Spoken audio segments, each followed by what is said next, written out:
မင်္ဂလာရှိတော်ညချမ်းလေးပါချစ်တို့ရဲ့ချမ်းမရဲ့အသိပညာဗုဒ္ဓတော်များကိုတင်ဆက်ပေးနေကြ Healthy Habits and Channel လေးကနေပြန်လည်ကြိုဆိုလိုက်ပါရရှင်ဒီနေ့မှာတော့အမျိုးသမီးများရဲ့တေပုံစံ၄မျိုးအကြောင်းနဲ့တင်မျိုးစားအလိုက်ဘယ်လိုလေ့ကျင့်သမှပေးရမလဲဆိုတာကိုချမ်းမရဲ့အရာထရောက်စာပြပြပေးသွားမှာဖြစ်လို့ဇန်နရဲ့မျက်နှာလေးကိုကြည့်ရင်အဆုံးထိလိုက်ပါစီမျောနားထောင်ပေးကြပါအောင်နော်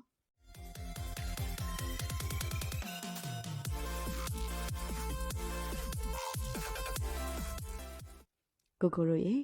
ကျမတို့အမျိုးသမီးများရဲ့အဓိကတော့ချက်ကြီးဖြစ်တဲ့တင်အမျိုးအစားကတော့၄မျိုးရှိပါတယ်ရှင်။နံပါတ်1အသေးပုံဒီပုံစံကတော့ခါးသိပ်ပြီးတင်အောက်ပိုင်းမှာကားထွက်နေတာကြောင့်အနောက်ကနေမြင်ရတဲ့သမားကျိတ်လေ့ကျင့်ခန်းမြင်ကွင်းကြီးဟာအင်မတန်မှအဖိုးတန်ပါတယ်ရှင်။အထူးသဖြင့်လေးဘက်ပုံစံလေ့ကျင့်ခန်းတွေမှာအမျိုးသားများရဲ့အမြင်အာရုံကိုအထူးဖန်ဆားနိုင်သောလေ့ကျင့်ခန်းလုပ်ရမှာတကယ်ထိမိသောအချို့အစားပါရှင်။နံပါတ်2အဝိုင်းပုံစံ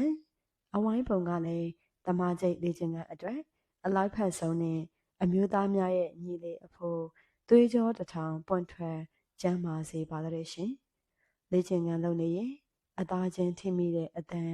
ဘာနဲ့မှအစားမထိုးနိုင်သလိုသမားကျိတ်လေ့ကျင့်ခန်းအကွက်တွေကို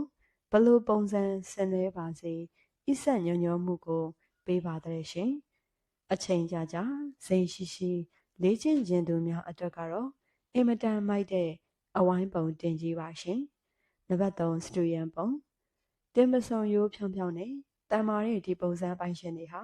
ဟိုစိတ်များတတ်ပြီးတက်ကြွကအားစိုက်ထုတ်မှုကောင်းတတ်ကြပါတဲ့ရှင်အထူးသဖြင့်မြင်စီလေ့ကျင့်ခန်းဆင်နွှဲတဲ့အခါသူမကိုယ်တိုင်အားစိုက်လေ့ကျင့်ဦးဆောင်တတ်လို့အမျိုးသားများမမေ့နိုင်တဲ့အမျိုးအစားပါနော်နောက်ဆုံးဝီပုံစံတင်ပါအောက်ပိုင်းကအပေါ်ပိုင်းထက်ကျင်းမြောင်းသွားတဲ့အတွက်လှေကြီးထိုးရိုးရိုးလေ့ကျင့်ခန်းတွေမှာပေါင်ကိုဆုထားရုံဖြင့်ဝင်ချင်းထွက်ချင်းအချစ်လန်ခီလေ့ကျင့်ခန်းတွေမှာလေ့ကျင့်ရတာပိုးပြီးစီးပိုင်လေးပင်ကလေ့ကျင့်ခန်းကိုလေးနဲ့စေပါတဲ့ကိုတို့ရေလေ့ကျင့်ခန်းပန်းနိုင်ကိုမမြတ်ရောက်စေလို့တတိထားဖို့တော့လိုပါမယ်ရှင်ကဲကိုတို့ရေစံလေးဒီနေ့တင်ဆက်ပေးသွားတာကတော့ကျမရေးဘုဒ္ဓတခုများတာဖြစ်ပါတယ်နော်နေ့ရက်ချားတိုင်းမှာလေအခုလိုမျိုးထိမိအေးစိမ့်နေတဲ့ကျမဆန်းရအသိပညာများကို